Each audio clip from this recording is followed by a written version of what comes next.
So we have the panel. Not all of the members of the panel are present. The last member is going to join us. It's the panel a little later. It's the panel on global trends in technology market.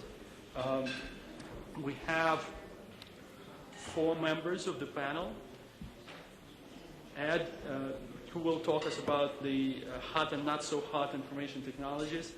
He's the CEO of Skyrider and board member for a couple of cool companies, including Yahoo, Reuters, of course, and Network Appliances. Aaron Price, right? I actually managed to pronounce it correctly. He is general partner at Technology Partners, and he will talk about advanced materials and clean technology, which has nothing to do with environment, right? And Hans van Rietschot will tell us about the information security and the emerging paradigms and the challenges that exist today. A little bit better, yeah? That's an improvement.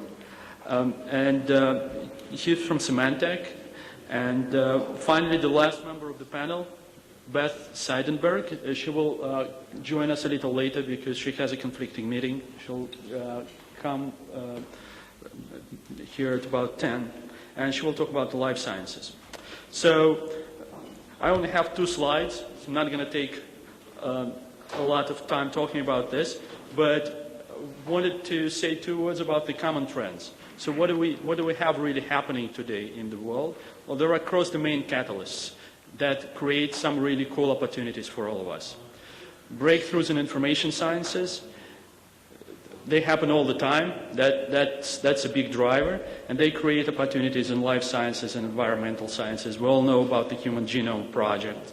We know about the advances in computer science, which made it possible to put some nice small computers on engines and make them clean or relatively clean.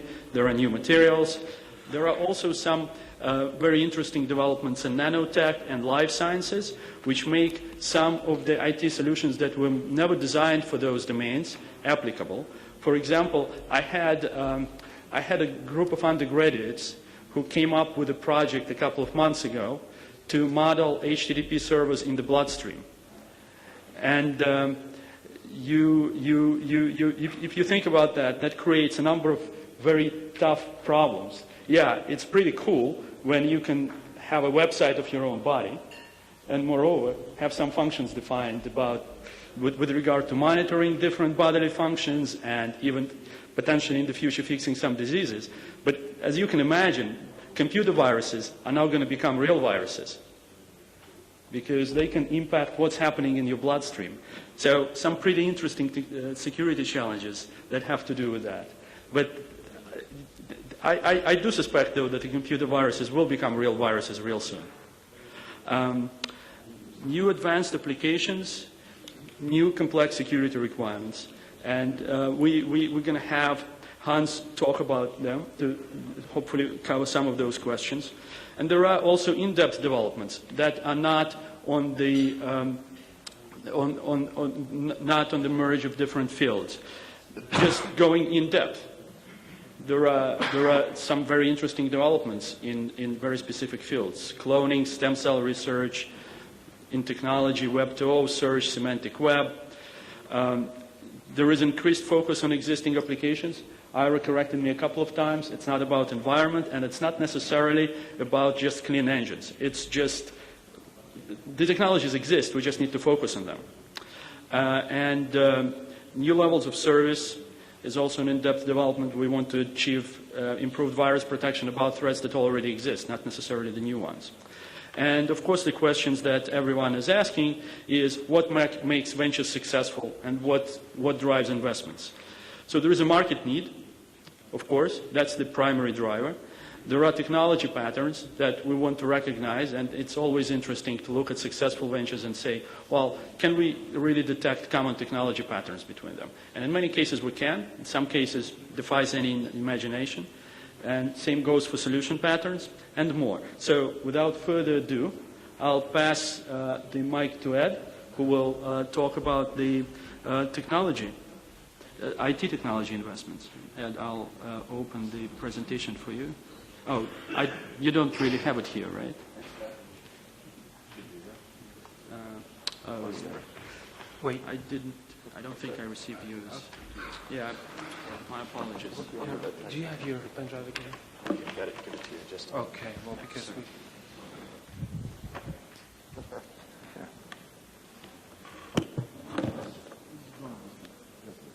No problem.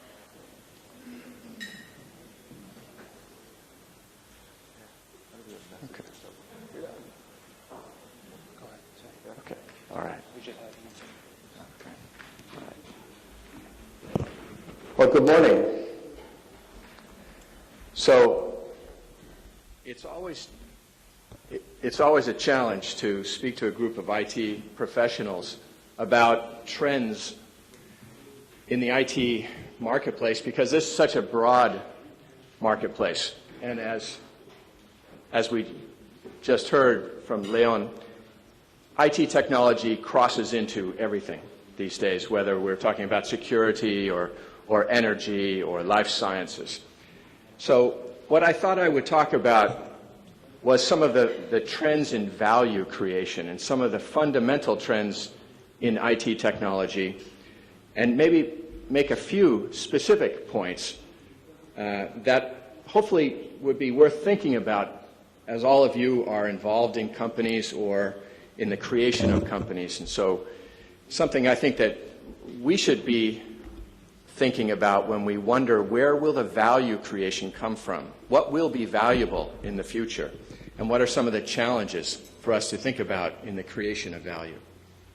So, although I was asked to speak about what is hot and what is not, and I will do this, I thought I would start by giving a title called Network Effects and Fragmentation, because in the IT industry now, we have a dynamic which is unique. We've built out a communications infrastructure for the past 15 years. We call this the Internet. It connects almost everything now. For the past 5 to 8 years, we've been building out very large centralized data repositories. We usually call them portals. And we've been learning how to engage customers and audiences with information. And we've been learning how to make money on the dissemination of services and that information. And I think a good question for all of us is, what will happen next? And how will information technology change as we inevitably evolve our understanding of how to engage, how to move information, how to engage audiences, and then what will be the impact on the technology to do this? This is our business. So I unabashedly borrowed a slide from Mary Meeker from Morgan Stanley, who recently spoke at the Web 2.0 conference. And she talked about sort of the Internet growth thesis. And I'm using the Internet now as a model for all information technology because the Internet, because of its size, it is going to force, it will be the forcing function for changes in information technology. Even if you are in enterprise software or if you are in life sciences or energy, it's going to be the Internet that forces changes to information technology because of the size of the audiences, the amount of money, the fact that it is a global platform, not a national platform. So let's look at this. So we see Internet growth generally and it's maturing in a sense, although only maturing on a global basis. If we look at national markets, of course, it's significantly higher.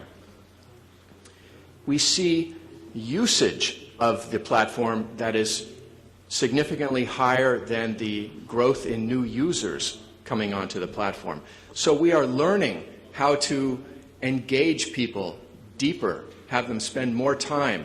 Now they're spending more time because they think it is more productive, and the commercial companies, of course, think this is a good idea. More importantly, what we find is that the demographics of youth are changing, of the network is changing. So more and more we're finding that the youth demographic becomes the most important forcing function for new applications and new services. And I'm going to talk about this more.